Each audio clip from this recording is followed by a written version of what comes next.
Hey, what up, Cook students? It's Wes, just back with another Monday devotional for you. And so I'm super excited about this. I've started a new devotional. It is called Wondrous Pursuit. You can't see it. It's kind of backwards there because of the mirroring of the camera. But it's called Wondrous Pursuit. And it's a 30-day devotional that I'm starting today. And as I start that, God has just laid it on my heart to walk with you through some things that I'm learning that as I go through that devotional. And so super excited just to follow along with you in that and to let you in on what God is doing in my life, but also seeing what God can do in your life as well. Today at 3 o'clock, we are having a Zoom hangout. And so every Monday at 3, Zoom hangouts will begin. And then on Wednesdays, we do our live stream at 5:30. And then Sundays, of course, our Zoom Sunday mornings. But today I want to share with you from Ephesians 5, 1 through 14. And it says, "Therefore, be imitators of God as dearly loved children, and walk in love as Christ also loved us and gave himself for us, a sacrificial and fragrant offering to God. But sexual immorality and any impurity or greed should not even be heard of among you, as is proper for saints. Obscene and foolish talk or crude joking are not suitable, but rather giving thanks. For know and recognize this, every sexually immoral or impure or greedy person who is an idolater does not have an inheritance in the kingdom of Christ and of God. And let no one deceive you with empty arguments, for God's wrath is coming on the disobedient because of these things. Therefore, do not become their partners, for you were once darkness, but now you are light in the Lord. Live as children of light.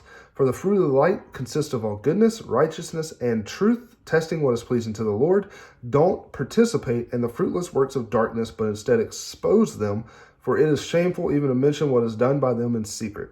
Everything exposed by the light is made visible, for what makes everything visible is light. Therefore it is said, get up, sleeper, and rise from the dead, and Christ will shine on you."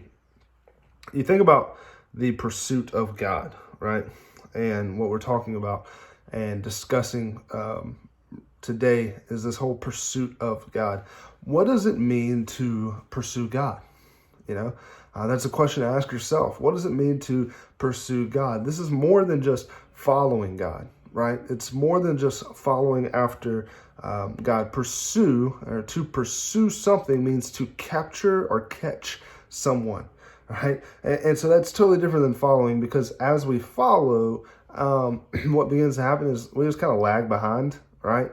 And just kind of go where they go. But to pursue means that we want to catch them. We want to capture something or someone. So whenever we pursue God, when we talk about pursuing God, it means, hey, that we are all in, right? We are all in, that we want to look like him. We want to act like him. We want his attributes to define us.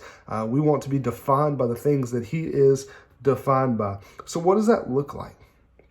Well, Ephesians paints a very clear picture for us in the passage that we read in Ephesians 5, 1 through 14. Just a few key things.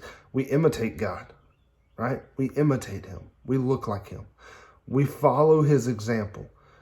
What he does, we do. Where he goes, we go. And we give ourselves up fully to him, right? We follow after him. We imitate him. We give ourselves up fully to him. Because here's the deal. In order to pursue Christ, we must be all in. We got to be all in. Right? This isn't a half-hearted effort. We have to go in to this relationship all in, saying we're going to give up everything. We're going to give up our desires for the desires of God, for the plans of God that he has for our lives. It means that we make him the center of our life. We put away our selfish desires. We put away the things that we want to make him the center of our life, for everything to revolve around him. And so my question for us today is this: are you actively pursuing God?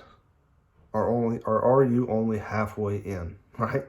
Are you actively pursuing God, or are you only halfway in? My encouragement is that you would just jump in, right? You would jump into this relationship with God and pursue him with everything that you have, because it's worth it. And so right now in this stay-at-home order, man, are you pursuing God? Are the things of Christ at the forefront of your mind? I would hope that they are. All right. Hey, I hope you have a good day, and I hope that you would pursue God with everything that you have today.